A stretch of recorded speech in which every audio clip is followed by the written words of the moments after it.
This is the flywheel puller from Harbor Freight. Added this hook and these screws, bolts. This is how it sits on there. You just thread these in, and they're fine thread bolts. I think they're 5/16, so I'll check on that. Get them all pretty much in the same depth so it pulls level, and that's it. Right. This is my setup. It's hung between two 2x4s, and it's plenty of strength to this is about 300 pounds, a little more maybe. Didn't even creak or anything. This is 5,000 pound rope, but you could use whatever you want.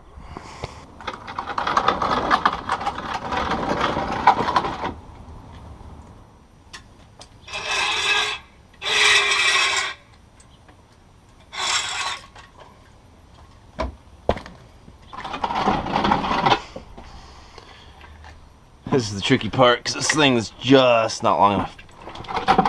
It's really close though. If I rotate this up.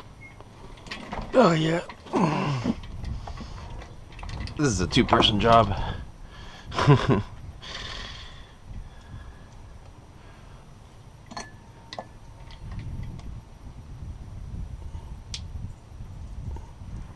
Oh yeah. Nice. Okay.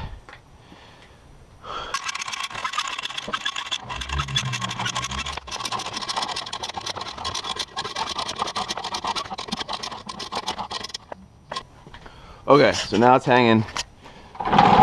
Pallets on wheels are handy. You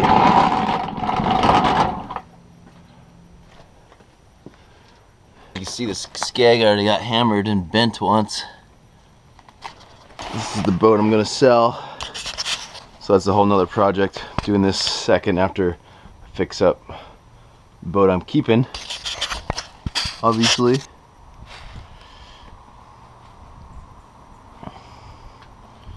But it's winter time, by the way, too, so I can't really sell it, is why. So I gotta wait till spring. If it was summer, maybe I'd be in a bigger hurry. I don't know. Okay, so these are a pain in the ass, by the way. I use an engine hoist if I could, because you just can't move it, at least by yourself, very well. So it's actually easier for me to move the boat. I should say easier, but not that easy. Okay, so there.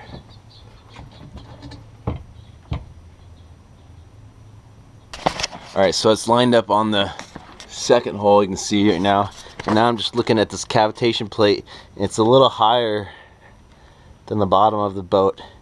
And that might be fine, but that's a little more efficient, but I think it's going to cavitate a bit. So just to be sure, I'm thinking I might lower it down to the lowest hole. This motor, this came off the Rima, it was on the second hole, and it totally would cavitate in turns, tight turns, which I don't like. This is a Panther power trim unit. It makes my life so much easier to replace the motor on this and to take it off too, because I don't have to worry about any through hull bolts being sealed. Like, these are all sealed. I can leave them alone and I can just kind of bolt it on. The reason I have this is because when I bought the boat, it came with a Suzuki 65 that the power trim was dead, so the guy, instead of replacing the power trim on the motor, he got a whole nother power trim unit, which was cheaper, I guess, and that also brings it back like 9 inches, which kind of lets you set this higher. They say for every foot back you can set up 1 inch, which will give you a better draft and also a little more performance because there's less drag down here below the water. So all I gotta do is shove these bolts in here, and then she's hung. Just occurred to me why that was so easy. It's because I didn't mess with the steering cable, which is usually the biggest pain in the ass. So I already kind of did it, then forgot to show you, then now I kind of undid it halfway. And so I'm going to show you. Before you put it back in there, grease it with some good marine grease all over there. That's what that is. And then you shove it in the hole, and that looks really easy, but depending on how your boat is set up, this bend may be really sharp. It might be a pain in the ass, and you might actually have to do it while it's lifted off. So prepare for that before you bolt this on. And then you take a big old wrench, and you make sure this is not cross-threaded, and you tighten this down with some good anti-seize, and then you're pretty much done. The reason for the grease on there is because you want to get it back out again someday, and also it helps. I'm